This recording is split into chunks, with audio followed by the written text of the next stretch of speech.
Hello everyone, and thank you for joining me.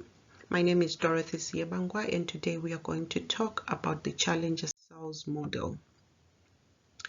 Our objectives for the day are firstly to have an understanding of what the challenger sales model is, to know the different types of sales representatives, to understand the focus of a challenger sales representative, to know the steps required to master this challenger sales model, and finally, to know the advantages and the disadvantages of the challenger sales model. The challenger sales model was developed in response to customers engaging in sales situations with more information than the sales representatives. This resulted in sales representatives losing control of the sales process.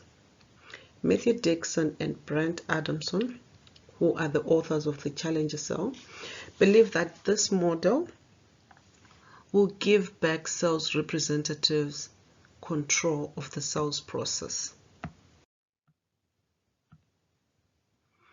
A Challenger Sale representative's success is in understanding the customer's business so well that they can point out the flaws, create doubt, and then offer an alternative solution.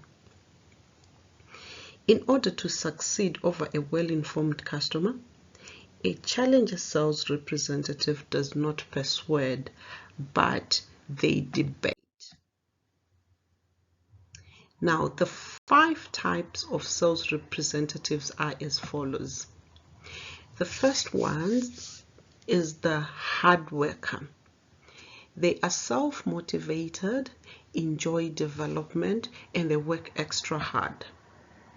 The second type is the relationship builder. This type of a sales representative easily gets along with people, which helps them create healthy customer relationships. Then the third type are the lone wolf. So this type of a sales representative is highly independent. They mostly despise rules and they follow their gut feelings. Then the fourth type of sales representatives are the problem solvers. This type of a sales representative pays attention to detail and they are very reliable. Then finally, we have the challenger sales representative.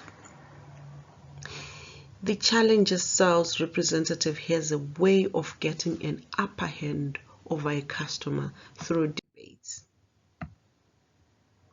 Now, the focus of a challenger sale model is not on building customer relationships, but on educating customers.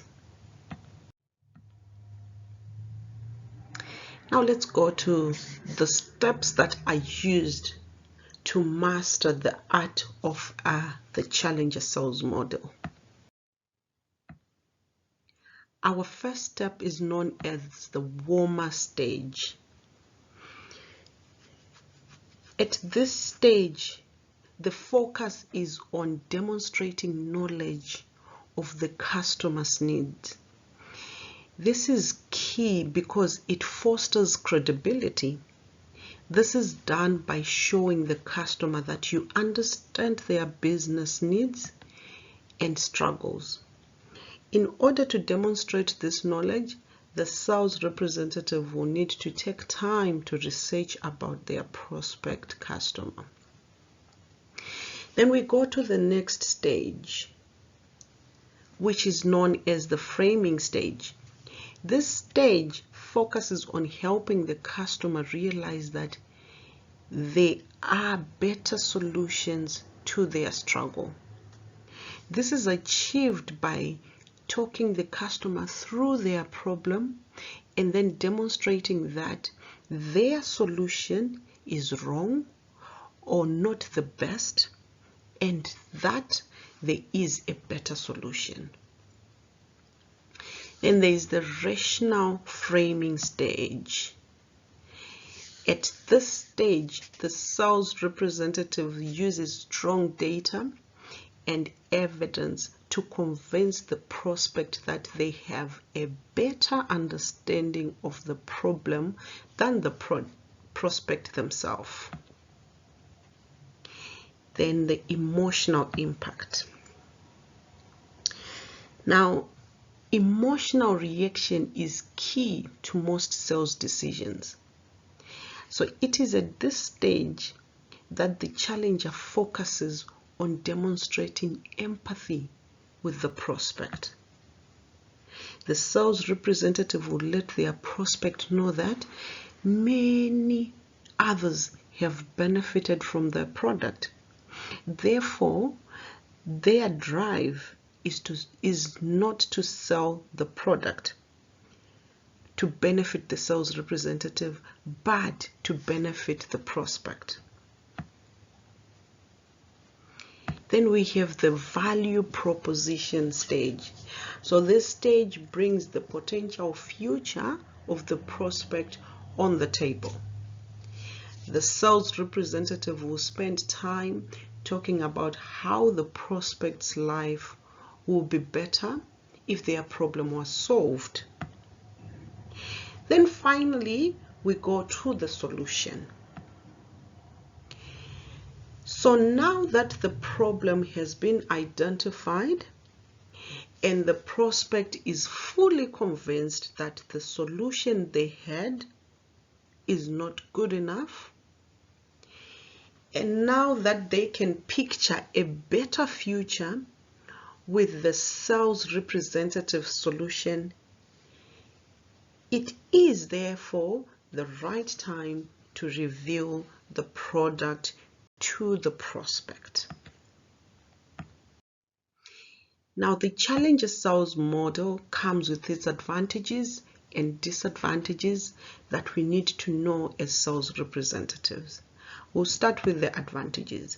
The first one is that it gives a unique perspective on the product in the customer's own business. Then the second advantage is that customer loyalty is easier to secure because this model is anchored on understanding the customer's needs. Then making budget decisions is usually fragile with other models, but the challenger model is aggressive in nature, so much that budget decisions are not as fragile.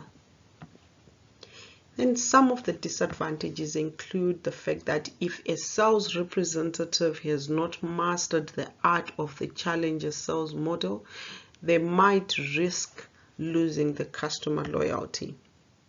And sales representatives who are experienced in other models may find it too confronting. Thank you everyone for listening, and there are my references.